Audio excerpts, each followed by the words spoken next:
తెలంగాణ రాష్ట్రంలో నూతన ప్రభుత్వం ఏర్పాటైన తర్వాత తెలంగాణ రాష్ట్ర ముఖ్యమంత్రిగా రేవంత్ రెడ్డి గారు బాధ్యతలు తీసుకున్న తర్వాత కాంగ్రెస్ పార్టీ కార్యకర్తలతో పాటు కాంగ్రెస్ పార్టీ నాయకులు కూడా చాలా ఆనందంగా ఉన్నారు. దాదాపు 10 సంవత్సరాలుగా బీఆర్ఎస్ పార్టీపై పోరాటం చేసి ఎన్నో కేసుల పాలు అయ్యాము. ఈసారి తెలంగాణ రాష్ట్ర ప్రజలు నమ్మి కాంగ్రెస్ పార్టీకి అధికారం ఇవ్వడం జరిగింది. తెలంగాణ రాష్ట్ర అభివృద్ధి చేయడం కేవలం ప్రభుత్వం యొక్క బాధ్యత కాదు, మా బాధ్యత కూడా ఉంది అంటూ కాంగ్రెస్ పార్టీ కార్యకర్తలు చెబుతున్నారు. మొన్న జరిగిన అసెంబ్లీ ఎన్నికల్లో కూడా కాంగ్రెస్ పార్టీ కార్యకర్తలు గ్రామాన బలంగా తిరిగి బీఆర్ఎస్ పార్టీ వైపు ఉన్న ప్రజల్ని కాంగ్రెస్ పార్టీ వైపు మళ్ళేలా చేశారు. కాంగ్రెస్ పార్టీని గెలిపించుకున్నారు కాంగ్రెస్ పార్టీ కార్యకర్తలు.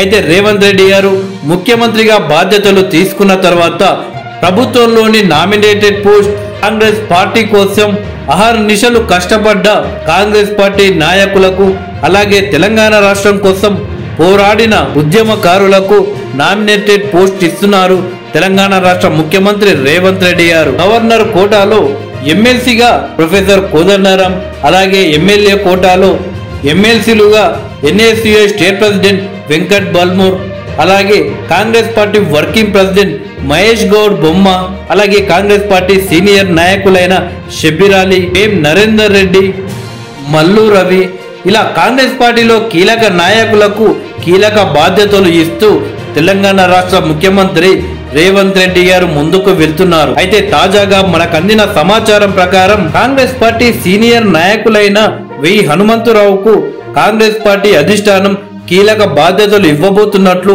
వార్తలు వస్తున్నాయి.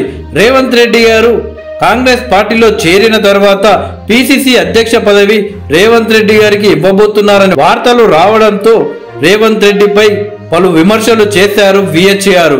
కాంగ్రెస్ పార్టీలో మొదటి నుండి పనిచేసిన వారికి పిసిసి పదవి ఇవ్వాలి, కానీ కొత్తగా వచ్చిన వాళ్లకు ఎలా ఇస్తారు అని రేవంత్ రెడ్డిపై ఘాటు వ్యాఖ్యలు చేశారు. అయితే ఆ తర్వాత కొన్నాళ్లకే కాంగ్రెస్ పార్టీ అధిష్టానం పిసిసి అధ్యక్ష పదవి రేవంత్ రెడ్డి గారికి ఇవ్వడం జరిగింది.